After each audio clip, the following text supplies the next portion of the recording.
91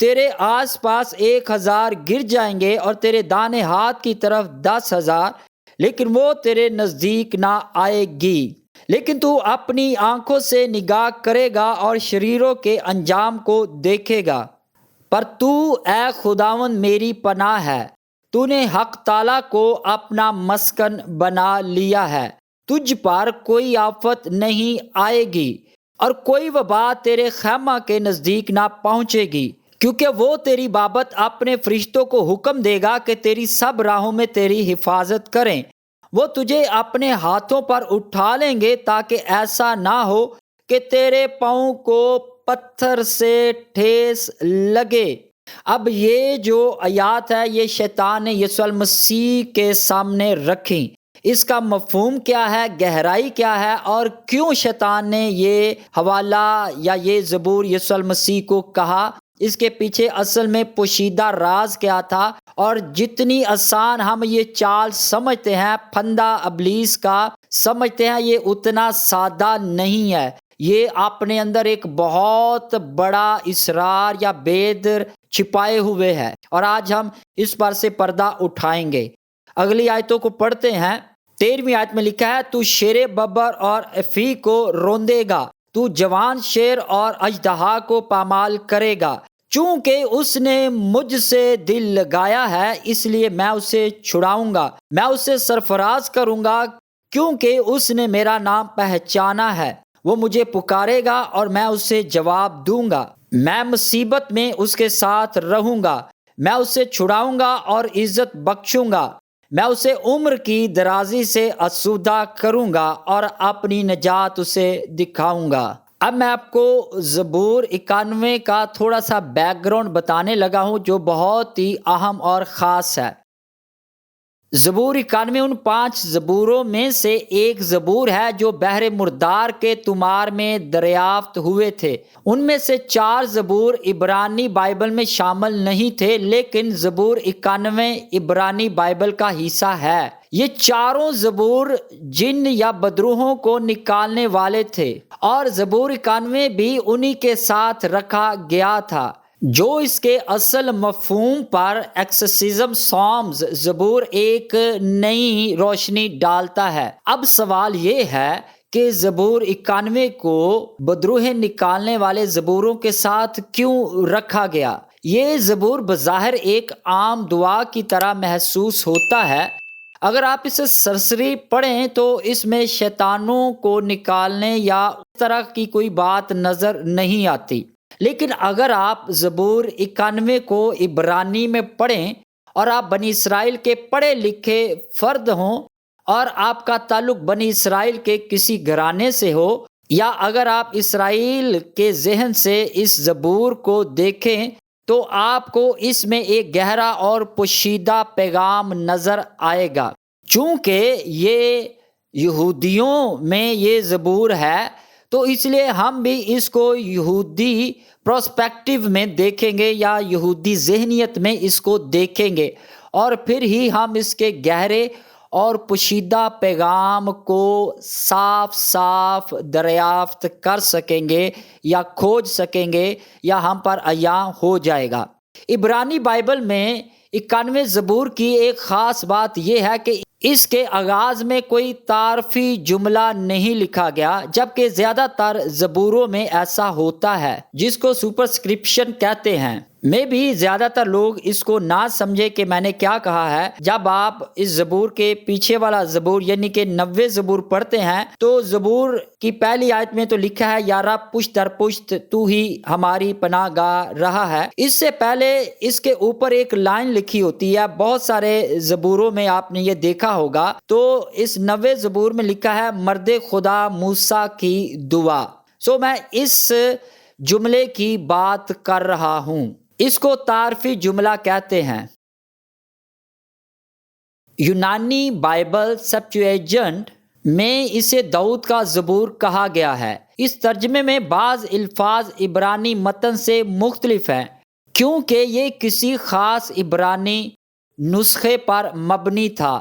جو ہمیشہ روایتی عبرانی بائبل سے نہیں ملتا۔ بدروحوں کے بارے میں بائبل کیا کہتی ہے؟ ایک اہم سوال یہ ہے کہ اگر آپ پورے پرانے عہد نامہ کو پڑھیں تو آپ کو کہیں بھی کوئی ایسا واقعہ نہیں ملے گا، کبھی بھی نہیں، جہاں کسی نے بدروحیں نکالی ہوں۔ ابھی جو میں آپ کو بتانے لگا وہ بہت حیران کن ہوگا۔ پرانے عہد نامہ میں 39 کتابیں ہیں اور ان میں صرف 2 دفعہ جو ہے وہ ڈیمنز یا شیاطین کا لفظ استعمال ہوا ہے یا ذکر آیا ہے۔ عبرانی میں شیڈیم کا ترجمہ اکثر شیطان کیا جاتا ہے، مگر یہ زیادہ درست ترجمہ نہیں۔ پرانے عہد نامہ میں نہ تو کسی نبی نے بدروح نکالی اور نہ کسی دشمن کی بدروح کو کسی سے باہر نکالتے دیکھا گیا، لیکن جب یسوع ظاہر ہوا اور بدروحیں نکالنا شروع کی تو لوگوں نے فوراً سمجھ لیا یہی وہ کام ہے جو مسیح کو کرنے تھے۔ یہ مسیحیت کی نشانی ہے۔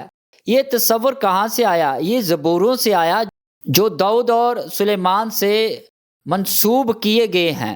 دوسری ہیکل کے دور میں یہ عقیدہ عام تھا کہ داؤد اور سلیمان کو بدروحوں پر قدرت حاصل تھی، لہٰذا اگر مسیح داؤد کی نسل سے ہوگا تو اسے بھی یہی قدرت حاصل ہونی چاہیے۔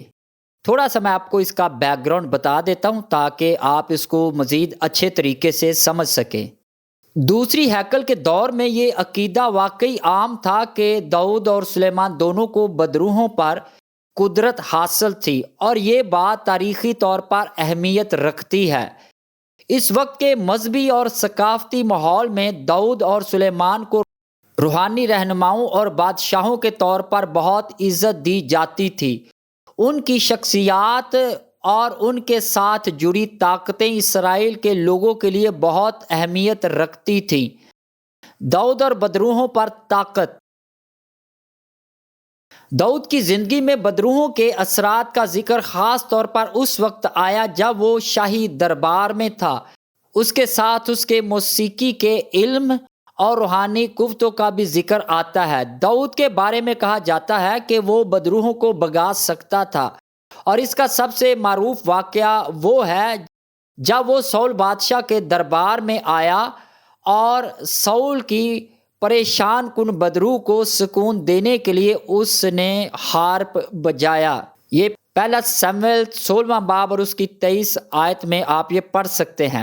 سلیمان اور بدروحوں پر طاقت۔ سلیمان کو حکمت اور علم کے حوالے سے مشہور کیا جاتا تھا، اور اس کے بارے میں بھی کہا جاتا تھا کہ اس کے پاس بدروحوں اور جنات پر حکمرانی کی طاقت تھی۔ بائبل میں سلیمان کی حکمت اور طاقت کا ذکر خاص طور پر اس کے فیصلوں اور بادشاہی کے انتظامات میں ہوتا ہے۔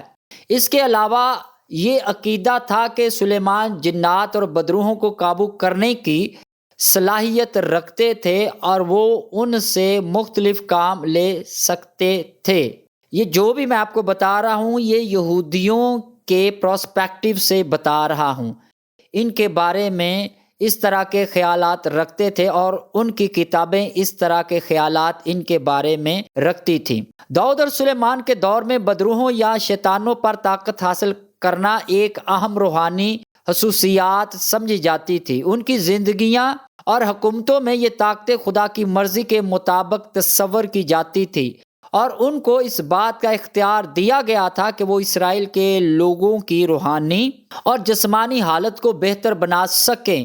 اس وقت کے عقیدے کے مطابق بدروحوں کا سامنا کرنا اور ان کو نکالنے کا عمل خدا کی طرف سے دی جانے والی خصوصی طاقتوں کا حصہ تھا، جس کے ذریعے ان شخصیات کو اسرائیل کی حفاظت اور پاکیزگی کی خاطر یہ اختیار حاصل تھا۔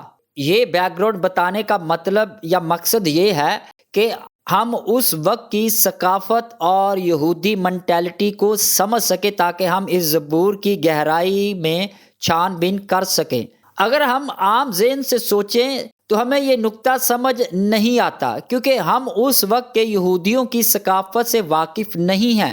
ہمیں معلوم نہیں کہ زبور 91 کو اس دور میں کیسے دیکھا جاتا تھا، لیکن جب یسوع آیا اور اس نے بدروحوں کو نکالنا شروع کیا تو لوگوں نے فوراً پہچان لیا کہ یہی وہ علامت ہے جو مسیح کے آنے کا ثبوت دیتی ہے۔ اب ہم دیکھتے ہیں کہ شیطان کی آزمائش اور 91 زبور، بہت ہی گہرا یہ راز ہے جو ہم آپ کے ساتھ شیئر کرنے والے ہیں۔ یہ حیران کن بات نہیں کہ شیطان نے یسوع کو آزمانے کے لیے 91 زبور کا حوالہ دیا۔